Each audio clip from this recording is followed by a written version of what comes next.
Kada, apke. Udaşların var mı? Apke. Kada. Udaşların var mı? Ana imeştik. Bravo. Ne? Tapkanга. Бардық ақым бар. Kada. Мен еркін журналистпін. Буга чейин социалдык тармактарда эркин журналист Идирис Исаковго болгон кол көтөрүү боюнча видео тараган. Мындан улам коомчулукта бул маселе жазасыз калбаш керек деген ойлор айтылууда. Ал эми эл өкүлдөрү бул туурасында эмне дейт? Алдыда биргеликте сурап көрөлү.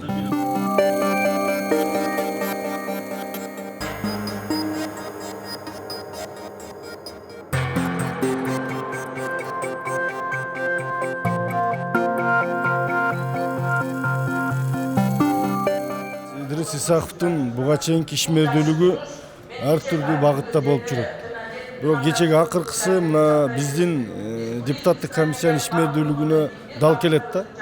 Биз ошол профсоюздардын бүгүнкү күндөгү ишмердүүлүгүн текшерген комиссия кийинки апта жыйынтыгын чыгарабыз. 6 айдан бери иштеп атабыз. Ал депутат Идирис Исаков эмес, депутаттарды да киргизбейт. Көпчүлүк ошондой мыйзамсыз сатып алган санаториялардын ээлери. Ошол жаагына чапканга чейин барып калышкан. Бул Жалал-Абадта, Ысык көлдө, Чүй боорундагы көп ушундай пансионаттын ээлери.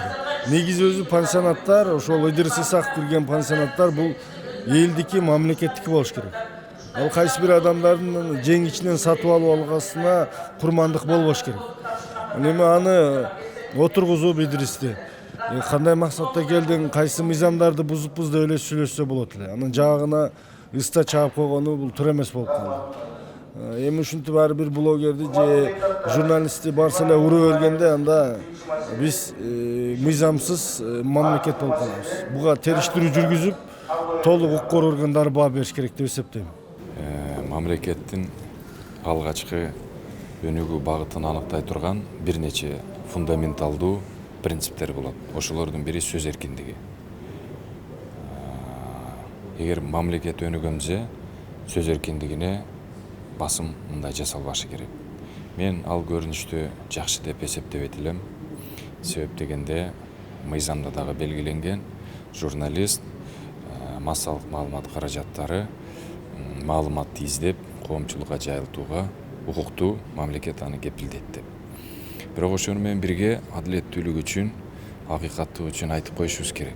Эки тараптан карашыбыз керек да. Жеке ал маселеде мен Идирис Исаков тараптамын. Бирок жалпылап коомдо болуп аткан процесстерди карай турган болсок, тилекке каршы сөз эркиндигин ээн ооздук менен алмаштырып алган учурлар да болду да.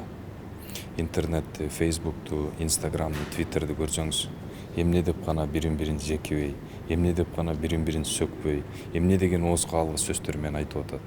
Атасына, энесине, урук тууганына, өзүнө акырат келтирип, кыргыз тилиндеги эң жат сөздөрдү колдонуп атат. Ушул сөз эркиндиги. Мен ойлойт элем бул сөз эркиндиги эмес. Өзгөчө топтор пайда болду. Акчага кадимкидей бирөөнү жаманда десе, жер менен жексен кылып, бирөөнү макта десе, ал коррупционер болсо дагы манастан кийинки баатыр кылат. Бул сөз эркиндиги. Мен ойлойт элем бул сөз эркиндиги эмес. Ошон үчүн мен ойлойт элем, кайсы бир деңгээлде сөз эркиндиги институт катары калышы керек. Бирок сөз эркиндигинин жоопкерчилигин дагы коом өзү дагы сезе билиши керек. Анан эми мынау Идирис Исаковдун мисалында мен ойлойт элем, өнүккөн мамлекеттерде мындайда мамлекеттик кызматчылар журналисттерден качпашы керек. Аларды душман көрбөшү керек. Себеп дегенде сен мамлекеттик кызматка келгенден сен убактылуу мөөнөткө элге кызмат кылганы келдиң. Эл төлөгөн налог аркылуу сен айлык акы маян аласың.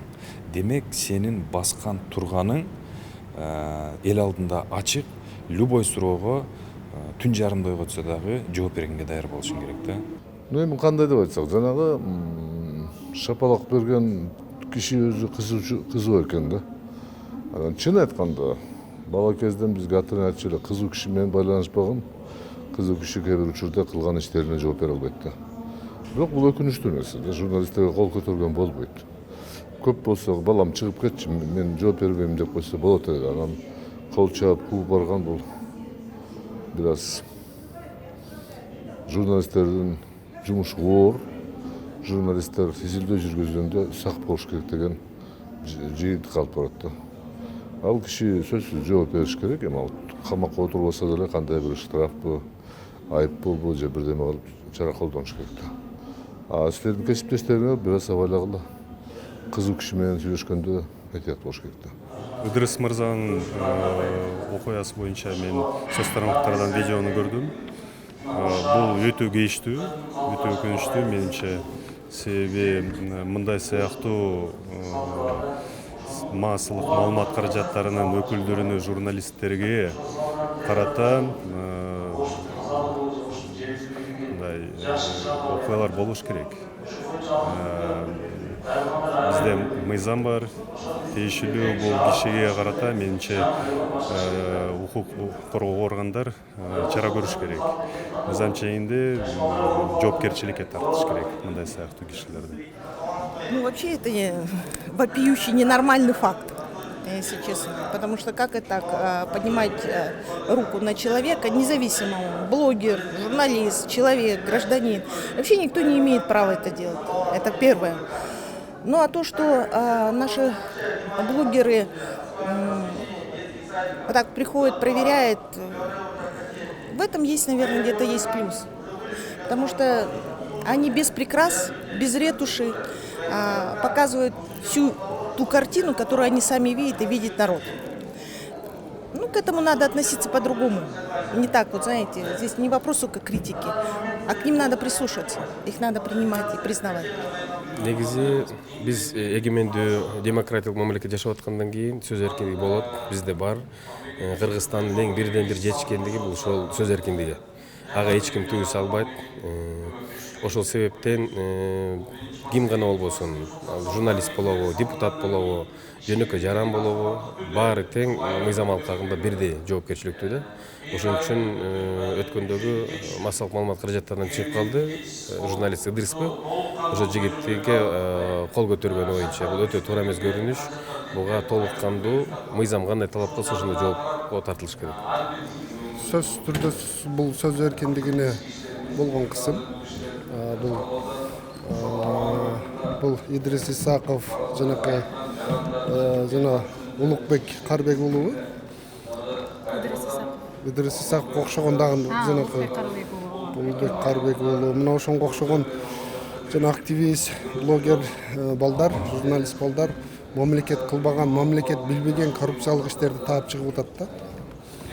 Анан ошолордун жанакы түн уйкусуну бузуп, жанакы коррупционерлерди жеп ичип уурдагандарды, эми ошолордун каршылыктары, буга биз коомчулук бул Идрис Исаковго окшогон журналисттерди поддержка кылып турушубуз керек. Бул чындыгында булар өздөрүнүн курсагын эмес, элдин, мамлекеттин байлыгын уурдаган илгерки чиновниктерди, ууруларды аркасынан түшүп ошолор боюнча иштеп атат. Сөзсүз түрдө бул мыйзам чегинде өзүнүн жазасын алыш керек. Бул адамдын тарбиясы. Ал дегеле ал блогер болбогонда дагы адамга кол көтөрүүгө эч кимде укук жок. Адамдын өзүнө тарбиясы да. Биз наказывать деп коет.